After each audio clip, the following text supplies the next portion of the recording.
चिड़िया बोली कि मुझे छोड़कर कभी तुम उड़ तो नहीं जाओगे। तो चिड्डे ने कहा कि उड़ जाऊंगा तो तुम पकड़ लेना। तो चिड़िया ने कहा कि मैं तुम्हें पकड़ तो सकती हूँ पर फिर पा तो नहीं सकती ना। ये सुनकर चिड्डे की आंखों में आंसू सा आ गया। उसने अपने सारे पंख तोड़ दिए और फिर बोला कि मैं तुम्हारे साथ हमेशा हमेशा के लिए रहूंगा।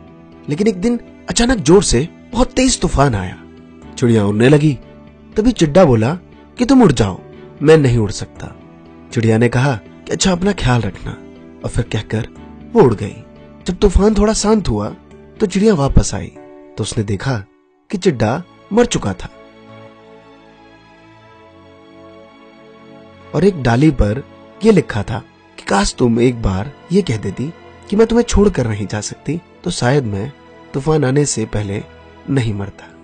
जिंदगी के कुछ ऐसे शब्द होते हैं जो वाकई हकीकत में होते हैं, इन्हें आप झुठला नहीं सकते। जैसे माँ के सिवा कोई वफादार नहीं हो सकता और गरीब का कोई दोस्त नहीं हो सकता। आज भी लोग अच्छी सोच को नहीं, अच्छी सूरत को तरजीह देते हैं। इज्जत सिर्फ पैसों की है, इंसान की नहीं। और जिस शख्स को आप अपना खास समझो, अधिकतर वही शख्स दुख दर्द देता है। गीता में लिखा है कि अगर कोई इंसान बहुत हंसता है तो अंदर से वो बहुत अकेला होता है। अगर कोई इंसान बहुत सोता है तो वो अंदर से बहुत उदास होता है। अगर कोई इंसान खुद को बहुत मजबूत दिखाता है और रोता नहीं है तो वो बहुत अंदर से कमजोर होता है। और अगर कोई जरा सी बात पर रो देता है तो वो बहुत मासूम होता है। और अगर कोई हर बात पर नाराज हो जाए तो वो अंदर से बहुत अकेला और जिंदगी में प्यार की कमी महसूस करता है। लोगों को समझने की कोशिश कीजिए साहब, जिंदगी किसी का इंतजार नहीं करती। लोगों को एहसास कराइए कि वो आपके लिए कितने खास हैं। और अगर जिंदगी को पाना हो तो तरीके बदलिए, इरादे नहीं। जिसके पास उम्मीद है वो लाखों बार हार कर भी हार नहीं सकता।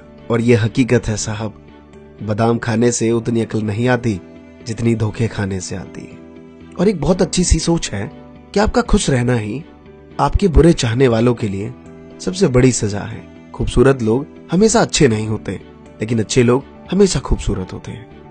और दोस्तों, बेहतरीन इंसान अपनी मीठी जुबान से ही जाने जाते हैं, वरना अच्छी बातें तो दीवारों पर भी लिखी होती हैं। और ये बात राइट है कि दुनिया में ऐसा कोई भी काम इम्पॉसिबल नहीं है।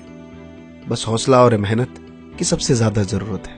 और लास्ट में मेरा खुद का ऐसा मानना है कि जिसे भुला न सको उसे हमेशा माफ कर देना, और जिसे माफ न कर सको उसे भुला ही देना।